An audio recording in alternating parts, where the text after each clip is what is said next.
Soy Laura, y esta es mi historia. La noche en que mi padre quemó mi cheque de la lotería, el aire era cálido y extrañamente silencioso. De ese tipo de silencio que se siente pesado, como si el aire mismo contuviera la respiración. Nuestra casa de ladrillo rojo en Columbus, Ohio, estaba bajo un cielo anaranjado, y el arce del frente proyectaba sombras sobre el jardín. Dentro de esa casa estaban las personas que me habían formado. Mi padre, Martín, mi madre, Evelyn, y mi hermana, Clara. Y en un solo momento imprudente, ellos también desharían a la familia que yo creía conocer. Esa noche había regresado a casa con una extraña sensación de valentía. En mi bolso llevaba un cheque doblado por $250 millones, una fortuna nacida de una compra impulsiva en una gasolinera 2 meses atrás. El día que los números coincidieron, grité tan fuerte que mi gato salió corriendo a esconderse bajo el sillón.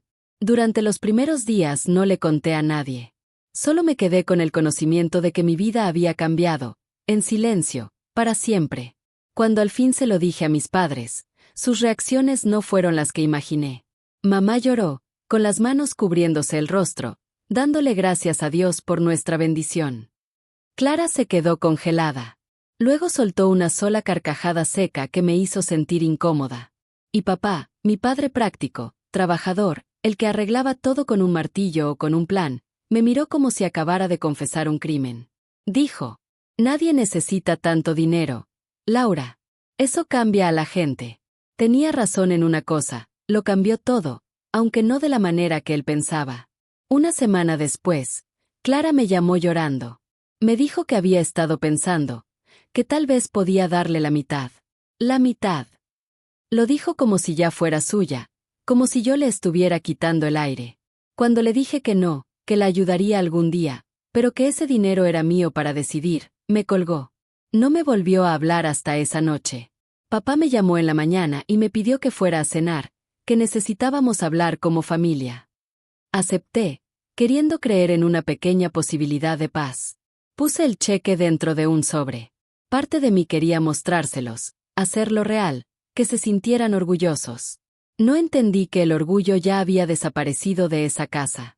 Cuando llegué, Clara estaba en el patio, con los brazos cruzados y la mirada afilada. El olor del elote asado llenaba el aire. Papá estaba junto al asador, con unas pinzas en una mano y una cerveza en la otra. Mamá sonreía demasiado, su voz temblando cuando dijo: «Solo hablemos, cariño». Debí saberlo. La discusión empezó suave, con ruegos de mamá y palabras llenas de culpa de papá. Dijeron que había sido injusta, que olvidé quién me amaba primero. Cuando les recordé que había trabajado duro toda mi vida, que el boleto era mío, la voz de papá subió. «El dinero hace a la gente egoísta», me gritó. «Estás dejando que la avaricia te ciegue». Quise reírme. ¿Yo, egoísta? Les había ofrecido comprarle un coche nuevo a mamá, pagar las deudas de la universidad de Clara, incluso reparar el techo que papá maldecía desde hacía años. Pero no, ellos querían la mitad. Un reparto justo, como si yo fuera una bóveda que ellos habían construido. Al final, papá extendió la mano. «Déjame ver el cheque», dijo. Algo en mí dudó, pero se lo di. Pensé que solo quería verlo, tocar el papel y calmarse. Lo observó un segundo. Y sin advertencia, giró hacia el asador. «¿Qué haces?», le grité. «Si no puedes compartir con tu propia familia», rugió, «entonces tú tampoco mereces este dinero». Antes de que pudiera moverme, sostuvo el cheque sobre la flama abierta. El tiempo se rompió. Me lancé hacia él, pero el calor me golpeó la mano. El papel se curvó al instante, los bordes ennegreciéndose, las llamas lamiendo los ceros que representaban todos mis sueños. Clara jadeó, pero no lo detuvo.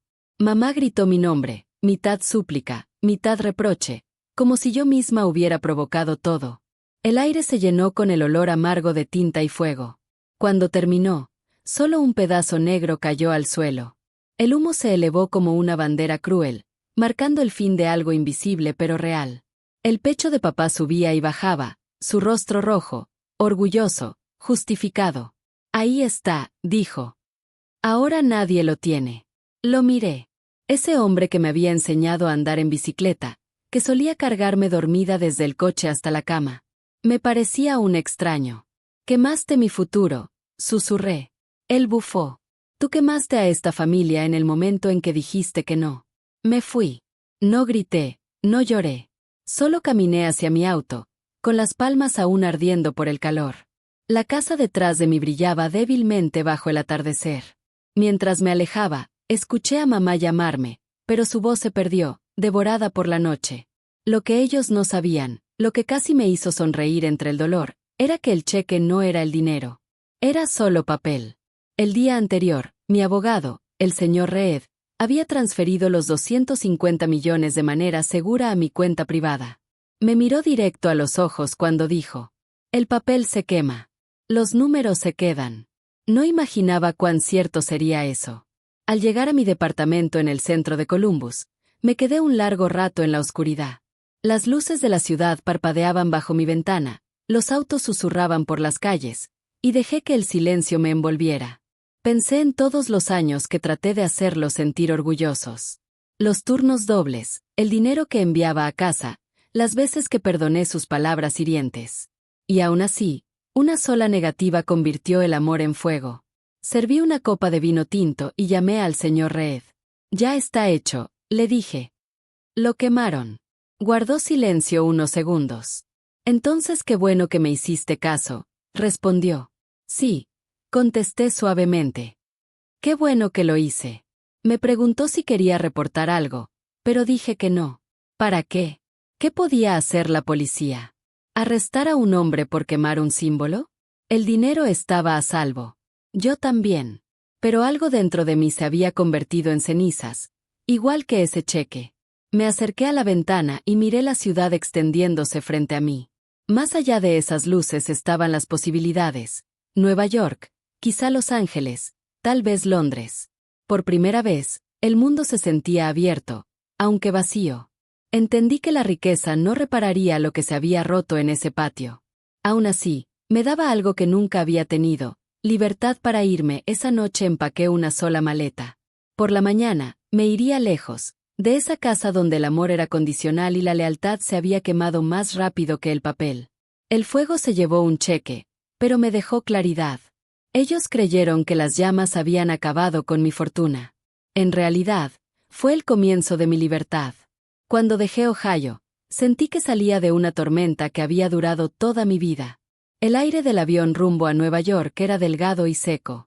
De ese que huele a finales y comienzos. Me senté junto a la ventana, mirando cómo el suelo se alejaba hasta volverse solo un mapa de luces y caminos. No lloré. Ni siquiera miré atrás. La voz de mi padre, las lágrimas de mi madre y el silencio de Clara se quedaron allá, junto con las cenizas de ese cheque quemado. Nueva York me recibió con ruido y movimiento. El rugido de los taxis, el brillo de los faros, el murmullo bajo de la ambición flotando en cada calle. Renté un pequeño hotel en Manhattan por una semana, solo para respirar y pensar. Desde la ventana podía ver el horizonte, orgulloso, desafiante. Ahí nadie conocía mi historia. Nadie veía a la chica cuyo padre quemó su fortuna. Solo era otra mujer buscando empezar de nuevo. 2 semanas después compré una casa de piedra en Brooklyn por $1.5 millones, pagados al contado. La vi en un anuncio en línea. Una casa angosta de 3 pisos, con puerta azul, escaleras blancas y ventanas altas que invitaban a la mañana a entrar. Cuando estuve frente a ella por primera vez, la agente me dijo: es tranquila, para ser la ciudad. Tenía razón. La calle estaba llena de arces, sus hojas susurrando con el viento, como si prometieran paz. La casa olía ligeramente a polvo y pintura vieja. Los pisos de madera crujían de la forma más reconfortante. Caminé de habitación en habitación, imaginando mi vida llenando aquel espacio. La cocina luminosa, llena de risas algún día. La sala tranquila, suave, como un respiro. Arriba encontré un cuarto donde la luz entraba por las ventanas como miel. Lo pinté de un dorado pálido y lo llamé mi cuarto de luz. Ahí coloqué una gran mesa de roble, un sillón verde suave, y un florero con tulipanes blancos que cambiaba cada lunes. Por primera vez en mi vida adulta, aprendí cómo suena la paz. No era silencio. Era el murmullo suave de la ciudad afuera. El tintinear de una cuchara contra una taza. El sonido de mis propios pasos sobre la madera. Empecé a preparar café cada mañana. El aroma intenso llenaba la cocina mientras la luz del sol trepaba por las paredes. Me sentaba junto a la ventana con una libreta, escribiendo listas de cosas que quería hacer. No metas, no logros, experiencias. Caminar junto al río, visitar un bar de jazz, donar sin que me lo pidan, vivir con calma. Una tarde tomé el metro hasta el East River. El agua brillaba como vidrio lento, y me quedé ahí una hora viendo pasar los barcos. La gente iba deprisa, corriendo detrás de plazos y sueños, pero yo me quedé quieta. Por primera vez, no sentí que iba atrasada. Ya había llegado. Esa semana conocí a Olivia, la dueña de una pequeña librería en la esquina de mi calle. La campanita sobre la puerta sonó cuando entré. Y ella levantó la vista con una sonrisa capaz de calentar a cualquiera. «Eres nueva», dijo, con un acento suave, europeo. Después me contó que era de Londres. Hablamos de libros, de las historias que te duelen y las que te sanan. Compré 6 novelas y un cuaderno. Al día siguiente, encontré una nota escondida dentro de uno de los libros. Para el siguiente capítulo de tu vida. Luego conocí a James, el reparador que vino cuando el lavabo empezó a gotear. Era alto, callado, con ojos marrones amables que parecían entender más de lo que decían. Cuando terminó de arreglar la tubería, intenté darle una propina. Pero se negó. «Ya me pagaste lo justo», respondió. Más tarde supe que tenía una hija en la universidad, batallando con la colegiatura. Le mandé $1000 de forma anónima a través de un fondo comunitario. No lo hice por generosidad, sino por decisión. Por primera vez, daba porque quería, no porque alguien me lo exigía.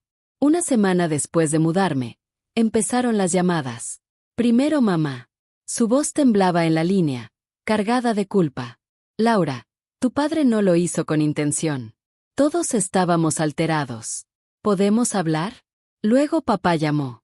Su tono era más firme, como quien todavía intenta controlar una historia que ya se le escapó. «Estás cometiendo un error.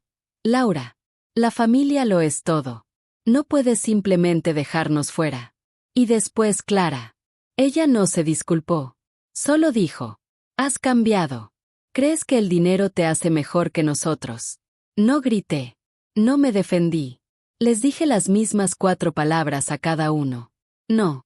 No ahora». Cuando colgué, me temblaban las manos, pero no la voz. Por primera vez había dicho no sin miedo. Ya no era su hija para controlar, ni su cartera, ni su arrepentimiento. Era solo yo. Esa tarde me senté en el cuarto de luz mientras el atardecer pintaba las paredes de naranja y rosa. Miré el sillón verde, la mesa de roble, el florero de tulipanes, y sonreí. Todo en ese cuarto era mío. No lo había comprado por rencor ni para probar algo, sino porque lo amaba. Pasé mis dedos por el marco de la ventana y susurré: «Esta es mi llave». A la mañana siguiente empecé a caminar más por mi vecindario. Aprendí el ritmo de la ciudad. El señor que vendía bagels frescos en la esquina. La mujer que tocaba el violín afuera del metro. La risa de los niños en el parque los fines de semana. Cada rostro me recordaba que la vida siempre avanza. Algunas noches encendía una vela y escribía cartas que nunca enviaba. Cartas para papá, mamá y Clara. En ellas decía todo lo que nunca me dejaron decir. Escribí: «Quemaron mi cheque, pero no mi fuerza». Escribí: «Amar no significa entregarlo todo». Y a veces no escribía nada, solo mi nombre una y otra vez. Hasta que volvía a sentirse mío. Cuando Olivia me invitó a una lectura de libros en su tienda. Casi dije que no, pero fui. El lugar era pequeño, lleno de risas y del olor a papel viejo. Un joven poeta leyó sobre la pérdida y el perdón. No lloré hasta la última línea. Algunos fuegos destruyen, y otros revelan. Después, Olivia me dio una taza de café y dijo: «Tienes cara de quien está empezando de nuevo». Asentí. No le conté lo cierto que era eso. En esas semanas tranquilas entendí que la sanación no se anuncia. No llega con fuegos artificiales ni con cierres perfectos. Solo entra, como la luz de la mañana bajo una puerta. Y así, cada día, abría esa puerta azul y salía a mi nuevo mundo. Cuando el invierno terminó y los días empezaron a calentar, decidí ir al oeste, a Los Ángeles. Un lugar que solo conocía por las películas. Quería pararme frente al mar, respirar aire salado en lugar de humo de ciudad. Renté una casa blanca pequeña cerca de la playa por $8,000 al mes. Tenía paredes de vidrio que se abrían hacia un patio. Una palmera solitaria en el jardín. Y una vista del mar que cambiaba de color cada hora. Algunas mañanas era gris y suave. Otras, brillaba como oro líquido. Vivía en silencio. Cada mañana escribía en mi diario, a veces unas líneas, a veces páginas enteras. No escribía para nadie más, sino para encontrarme en el silencio. Nadaba todas las tardes, sintiendo como el agua fría se llevaba el ruido de mi mente. Dejé de usar reloj. Dejé de revisar el teléfono. Dejé de sentir la necesidad de explicar por qué me había alejado de todo lo conocido. Los Ángeles fue amable conmigo, a su manera extraña. La gente ahí parece vivir en capas, algunos persiguiendo sueños, otros huyendo de ellos. Los fines de semana conducía por la Pacific Coast Highway con las ventanas abajo y la radio baja. El viento me enredaba el cabello. Y pensaba en cuántas personas se habían parado en esos mismos acantilados tratando de descubrir quiénes eran. Una tarde entré a un pequeño refugio en Santa Mónica.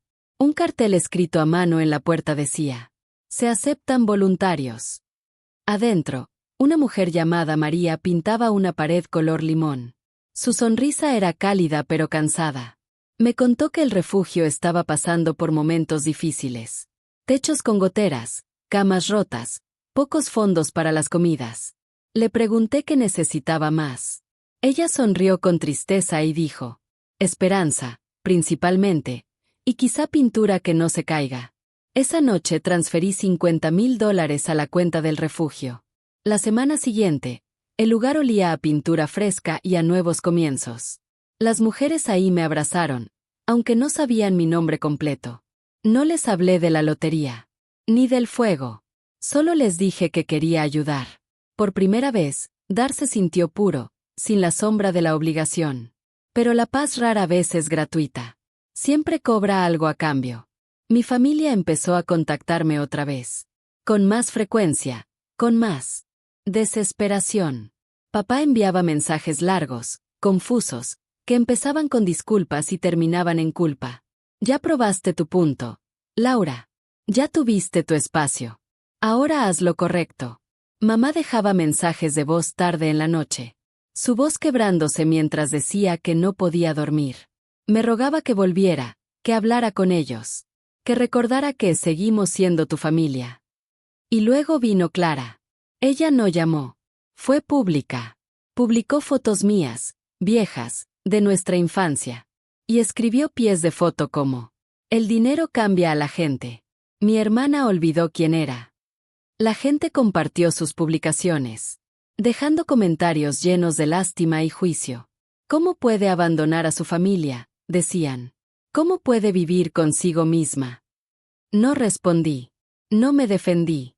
Ni siquiera leí la mayoría. Bloqueé el ruido. Solo hablé con el señor Reed, mi abogado, y con Olivia, mi amiga en Brooklyn. El señor Reed dijo que podía demandar por difamación. Pero no quería una guerra en tribunales. Olivia me dijo: "Está dolida, y quiere que tú también duelas". Sabía que era verdad. Por las noches, acostada en la cama, me repetía la verdad que había evitado. El dinero no los volvió codiciosos. Solo reveló lo que siempre había estado ahí. El desequilibrio, el favoritismo silencioso, la expectativa de que amar significaba obedecer. Yo había sido la que trataba de ganarse un afecto que debía ser gratuito. Lo más difícil no fue perderlos. Fue entender que nunca me habían visto de verdad. Solo veían lo que podía darles. Así que elegí el silencio. No bloqueé sus números, pero dejé de responder. Dejé que la distancia se endureciera hasta volverse paz. Cada mensaje sin leer era un pequeño acto de respeto propio. Cada día sin confrontación era libertad comprada no con dólares, sino con disciplina. Aún así, había noches en que la soledad regresaba como la marea. Me sentaba en el patio, viendo al mar tragarse el sol. Y por un momento los extrañaba. El olor de la comida de mamá. La risa de Clara cuando no estaba enojada. Incluso los pasos pesados de papá por el pasillo. Pero entonces recordaba el fuego, los gritos, el sonido del papel convirtiéndose en cenizas. Y la nostalgia se desvanecía. Después de un mes en California, compré un vuelo a Londres. No necesitaba una razón. Solo quería caminar por un lugar que hubiera vivido muchas vidas antes de la mía. Renté un pequeño departamento en Notting Hill, cerca de una cafetería que vendía café negro perfecto y croissants tan mantequillosos que se derretían entre los dedos. Gasté 2.000 libras en un curso de arte y narrativa en un estudio cercano. La instructora se llamaba Elise, una mujer de voz suave, cabello plateado y acento francés. Nos dijo: cada pintura dice la verdad que el artista teme confesar. Esa frase me siguió durante días.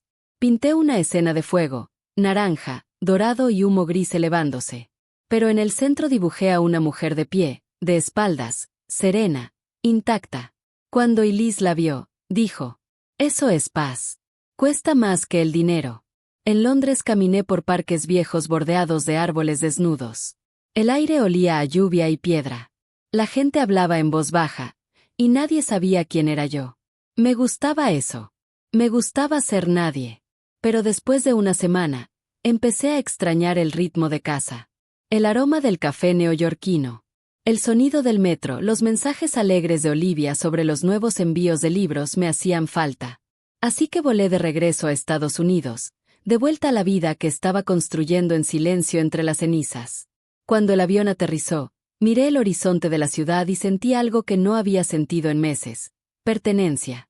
No a una familia, ni a una ciudad, sino a mí misma. Entendí entonces que la paz no es un lugar ni una compra.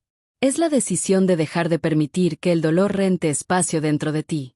Desempaqué mis maletas, regué las plantas y me senté de nuevo en mi escritorio de roble. En la primera página de un cuaderno nuevo escribí: la paz tiene un precio. Lo pagué con silencio, no con dinero. Lo subrayé 2 veces. Esa noche, llamé a Olivia. Estoy en casa, le dije. Bien, respondió. Suenas como tú otra vez. Y por primera vez, le creí. Cuando regresó la primavera, estaba lista para construir algo permanente, una vida que me perteneciera por completo. Los años de ruido y súplicas, de llamadas que terminaban en culpa, habían quedado atrás. Quería tranquilidad. No soledad, sino paz. Así que dejé la ciudad otra vez, conduciendo hacia el norte desde Brooklyn hasta que el horizonte desapareció y los árboles comenzaron a alzarse, altos y salvajes. Me detuve cuando llegué a un pequeño lago en el norte del estado de Nueva York, su superficie quieta y brillante como un espejo. Había una casa ahí, de 2 pisos, con paredes blancas, un porche amplio y un solo arce que lanzaba sombras largas sobre el pasto. En cuanto la vi, supe que era el final hacia el que había estado caminando. La casa costaba $2.2 millones, pero no dudé. Pagué al contado. Sin préstamos, sin vacilar, sin pedirle permiso a nadie. La agente inmobiliaria me entregó las llaves y dijo: aquí hay mucha paz. A veces, demasiada. Sonreí. Eso es justo lo que quiero. Por dentro, la casa era luminosa y sencilla. La cocina tenía barras de madera clara y ventanas amplias que enmarcaban el lago como si fuera una pintura. Cociné el desayuno ahí la primera mañana: huevos, champiñones y pan tostado, y me reí en voz alta de la alegría absurda del momento. No era soledad, era libertad. Cada sonido en esa casa era mío. El clic de mis zapatos sobre el piso, el zumbido del refrigerador, el crujido del columpio del porche cuando me sentaba con un café a ver cómo la neblina se levantaba del lago. Había una canoa roja atada al muelle. Nunca había remado, pero una tarde la empujé al agua. Al principio torpe, luego firme. El lago me sostenía suavemente. Los árboles se inclinaban sobre la superficie, y sus reflejos temblaban. Pensé en todo lo que había ardido, mi cheque, mis puentes, mis ilusiones, y me di cuenta de que nada de eso importaba ya. Lo que importaba era que había sobrevivido sin perderme a mí misma. Las semanas pasaron así, tranquilas, intencionadas, limpias. Construí una pequeña biblioteca en la sala, con estantes que llegaban hasta el techo. La llené de novelas, libros de viaje y cuadernos en blanco. Olivia, desde Brooklyn, me enviaba cajas de libros con notas escritas a mano. Para tus mañanas junto al lago. A veces James venía los fines de semana a arreglar cosas pequeñas. Unas tablas sueltas, la cerca vieja, una llave que goteaba cuando llovía. Siempre traía pan fresco que hacía su esposa. Yo le pagaba más de lo que pedía, aunque nunca le gustaba. «Me estás mal acostumbrando», dijo una vez. «No», le respondí. «Solo te estoy dando las gracias como se debe». La vida finalmente se había desacelerado lo suficiente para que pudiera escuchar mis propios pensamientos. Pero la paz, aprendí, siempre te pone a prueba antes de quedarse. Un domingo por la tarde, el cielo estaba despejado y el aire olía a tierra mojada después de la lluvia. Yo estaba en el porche leyendo cuando escuché el crujir de llantas sobre la grava. Levanté la vista y mi corazón se detuvo. 3 figuras caminaban hacia la reja: papá, mamá y Clara. No habían llamado. No habían escrito. Solo llegaron. El cabello de papá tenía ya canas en las orillas. Se veía más pequeño, de alguna forma. Los ojos de mamá estaban rojos. Sus manos retorcían un pañuelo. Clara, vestida demasiado perfecta para el campo, miraba al suelo mientras caminaba. Se detuvieron a unos metros del porche. Por un largo momento. Nadie habló. Solo el lago se movía, suave y plateado, detrás de mí. Finalmente, papá dijo: «Solo queríamos hablar». Su voz era áspera, vacilante. «¿Hablar de qué?», pregunté. Respiró hondo. «De nosotros, de lo que pasó». La voz de mamá se quebró. «Lo sentimos, Laura. Por el fuego. Por lo que dijimos». Clara levantó la mirada entonces, con el rostro tenso. No quise que llegara tan lejos. Estaba enojada. Pensé que nos perdonarías antes. Perdonar. La palabra pesó en el aire, como humo de un fuego apagado hace tiempo. Bajé del porche, mis pies descalzos hundiéndose en el pasto frío. ¿Vinieron hasta acá para pedirme perdón?, pregunté. Papá asintió. Eso, y tal vez un nuevo comienzo. Hemos tenido problemas, Laura. La casa necesita reparaciones. La salud de tu madre no es la misma. El negocio de Clara no sobrevivió a la pandemia. No pedimos todo, solo algo de ayuda para levantarnos. Dejé que sus palabras se asentaran entre nosotros, como piedras cayendo al fondo del agua. Luego dije en voz baja: «No están arrepentidos de lo que hicieron. Están arrepentidos de lo que perdieron». Papá parpadeó. «Eso no es justo». «Es la verdad», lo interrumpí. «Quemaron algo para castigarme. No sabían que el dinero estaba a salvo, pero aún así eligieron herirme. Querían que sufriera por decir no». No se trataba del cheque, se trataba del control. Mamá empezó a llorar otra vez, suavemente esta vez. «Cometimos un error». «Sí», dije. «Y los errores tienen consecuencias». Los ojos de Clara se llenaron de lágrimas, pero permaneció en silencio. «No los odio», les dije. «Pero no les debo nada. Ni dinero, ni perdón, ni otra oportunidad para que me usen». Tomé la carpeta que había dejado sobre la mesa del porche esa misma mañana. Una coincidencia extraña, o tal vez un presentimiento. Dentro había listas de consejeros y centros de terapia familiar en Nueva York y Ohio. Se la entregué a papá. «Si de verdad quieren arreglar lo que rompieron, empiecen ahí. No aquí». Él miró los papeles, luego me miró a mí. «¿Eso es todo?». «Eso es todo», respondí. «Sin cheques. Sin dinero. Solo una puerta que ustedes pueden abrir por sí mismos». Por un largo momento, nadie habló. Luego mamá susurró: «Te amamos, Laura». Sonreí con tristeza. Ojalá algún día aprendan a amarme sin condiciones. Se fueron en silencio. Observé cómo su auto desaparecía por el camino de grava, el polvo elevándose detrás de ellos como un eco lejano del fuego que alguna vez consumió todo entre nosotros. Cuando el silencio volvió, no dolía. Se sentía limpio. Al ponerse el sol detrás de los árboles, James pasó a apretar una tabla suelta del porche. Saludó con la mano y yo le respondí igual.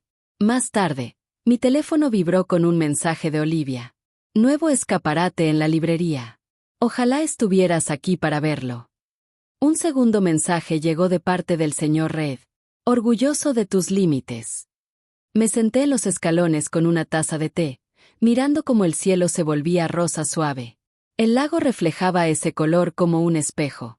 Pensé en todo el dinero en mi cuenta, en todas las casas que podría comprar, los autos, la ropa, pero nada de eso valía más que ese momento de quietud. Eso era riqueza, no números, ni cosas. Libertad, elección, paz. El cheque se había quemado años atrás, pero el fuego no me destruyó. Me refinó. Y mientras el viento de la tarde ondulaba sobre el lago, susurré para mí misma. Esta es mi vida ahora. No una vida de grifos dorados ni autos ruidosos. No una construida sobre la culpa o la disculpa.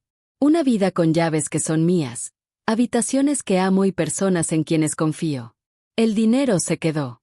El dolor se desvaneció. Pero, sobre todo, yo me quedé.